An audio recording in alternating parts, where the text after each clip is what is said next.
বন্ধুরা ডেজি স্টকের আরো একটি নতুন ব্লগে আপনাদের স্বাগত। আজকে বৃহস্পতিবার, এখন ঘড়িতে বাজে 9:40। ব্লগটা আজকে বেশ বেলা করে শুরু করছি। ছুটি তো মার, তাই আর ফুরফার করে তাড়াতাড়ি উঠছি না। দেরি করে উঠে কাছাকাছি করে ঘরদোর গুছোতে এত বেলা হয়ে গেল। বিছনা গোছাচ্ছিলাম। যাই হোক, শ্লোক নিচে মার সাথে, মা সবজি কাটছে, মার সাথে সবজিপাতি নিয়ে খেলতে দেখে এলাম। আর শ্লোকের বাবা আজকে টিফিন করছে। আমি কাচাকুচি করতে একটু দেরি হয়ে গেছে। যাই হোক, নিচে যাই, বেশ বেলা হয়ে গেছে।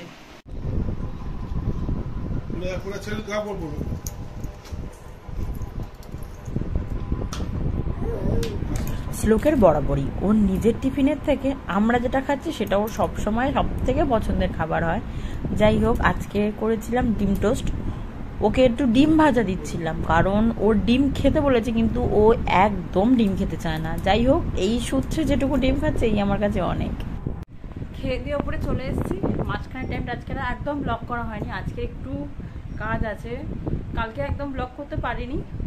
আমার ফোনটা খুব সমস্যা হচ্ছে। শ্লোক তো 2-3 বার ফেলে দিয়েছে, আর মায়াপুরে গিয়ে শ্লোক 2বার ফোনটা ফেলেছে। টোটাল 9 করে বহুবার পড়াতে না, ফোনটায় ক্যামেরাতে আমার ভীষণ সমস্যা হচ্ছে। ভিডিও রেকর্ড করলে হয় ভিডিও হচ্ছে না, নয় সাউন্ড হচ্ছে না।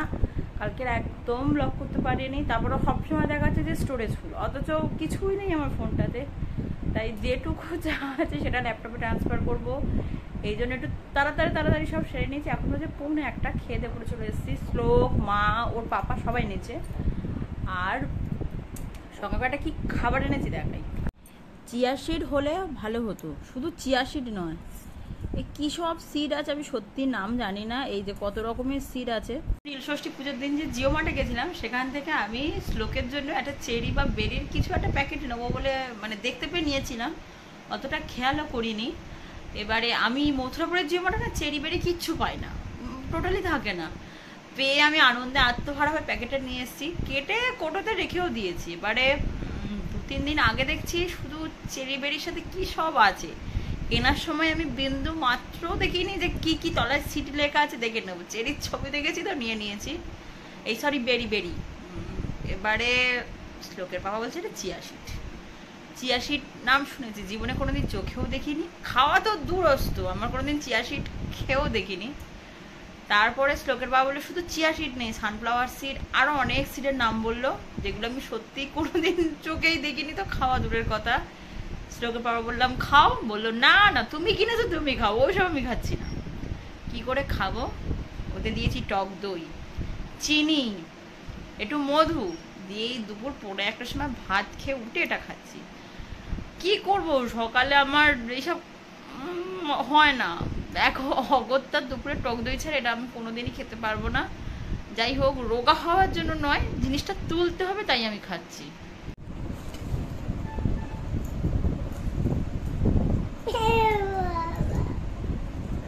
শ্লোক আমার এমনি থেকে খুব লক্ষ্মী ছিল, কিন্তু যেই খাবার টাইমটা আসে, ওর লক্ষ্মী গুণটা যে কোথায় উধাও হয়ে যায় আমি বুঝি না।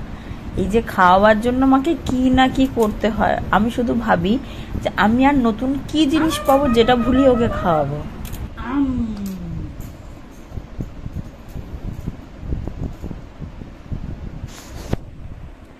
ঘড়িতে বাজে 5:10।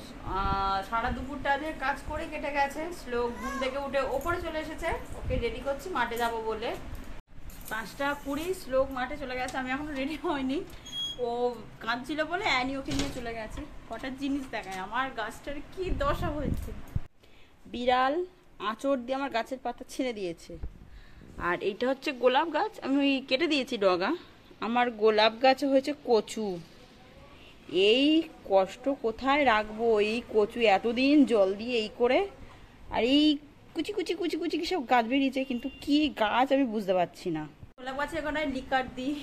আমার খুব খারাপ স্বভাব আছে, আমি ওখানে শুকনো লঙ্কার দানা ফেলেছি, পাকা ক্যাপসিকামের দানা ফেলেছি। আমি জানি যবে বেরোবে, সত্যি গাছ বেরিয়েছে। এবারে বুঝতে পারছি না ঠিক কোন গাছটা বেরিয়েছে। কচু গাছটা বেরোবে সেটাও আশা ছিল না। যাই হোক, এখন আরেকটু বড় হোক তবে বুঝতে পারবো যে কি গাছ হচ্ছে, কিন্তু খুব কষ্ট পেয়েছি। গোলাপ গাছের টবে কিনা কচু গাছ বেরিয়েছে।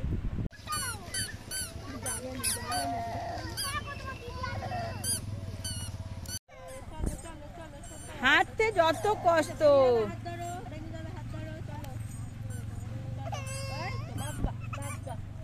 হাঁটবি না? মুখ দেখো না, মুখ দেখো না।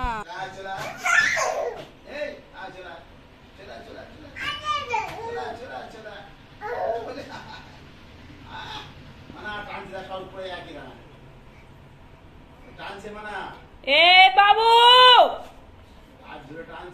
কি হচ্ছে? বাবা একটু কোলে আসবে, দাদু একটু কোলে আসবে, দাদু একটু কোলে আসবে। চলো, দাদু চলে যাচ্ছে। চলো চলো, দেখা যায় না, দাদু চলো, এসো। দাদু ট্রেন পাবে না, দাদু ট্রেন পাবে না, চলো। আসছি দাদু। হ্যাঁ, সাবধানে যাও। আমি যাচ্ছি, চলো সাবধানে যাও। ছিল ওর সঙ্গে দেখা করতে, অনেকক্ষণ ছিল, আর ব্লক করিনি, তাই এগিয়ে চলে গেলে এগিয়ে দিতে গেছিলাম। দাদুকে টাটা করে এসে শ্লোক ঘুমিয়ে পড়েছে। আজকের বহু যুগ পর শ্লোক আমার কোলে শুয়ে ঘুমিয়েছে। ফোনটা অনেকটা দূরে ছিল বলে এই মোমেন্টটা ক্যাপচার করতে পারিনি। আর কিছুতেই বিছনায় ঘুমাচ্ছিল না। ও যে বালিশ আর পাথরে যে শোয়, দুপুরে নিচে শোয় বলে সেটা নিচে আছে, আর আনা হয়নি। এই টাইমে তো খুব একটা ঘুমায় না। দেখলাম ঘুমের বায়না করছে, কোলে দোল দিতে দিতে দিতে ঘুমালো। আপাতত শ্লোক ঘুমাচ্ছে, ঘুমা।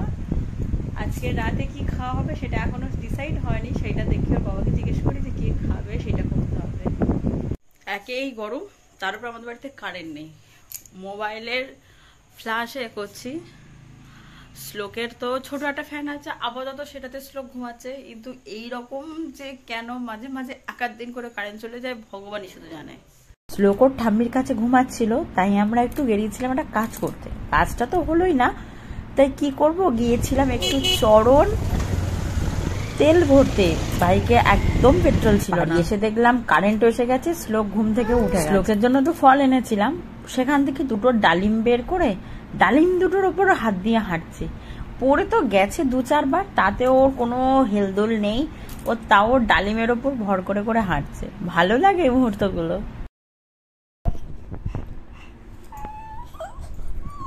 কি হয়েছে? এইসব রাত্রিবেলা তোমার দেওয়া যাবে না।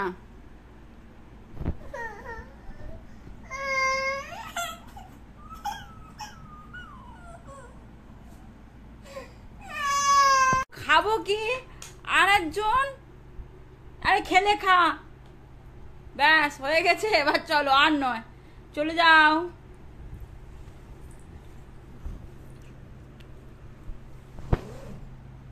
কি হচ্ছে এইসব?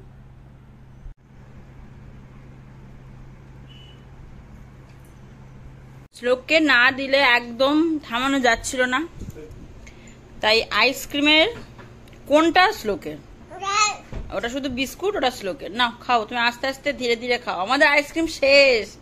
তুমি তাড়াতাড়ি খাও, নালে তোমার মা ওটা থেকেও কিন্তু ভাগ বসিয়ে দেবে। খেয়ে নাও, খেয়ে নাও, খেয়ে নাও, খেয়ে নাও, খেয়ে নাও, খেয়ে নাও, খেয়ে নাও, খেয়ে নাও, খেয়ে নাও।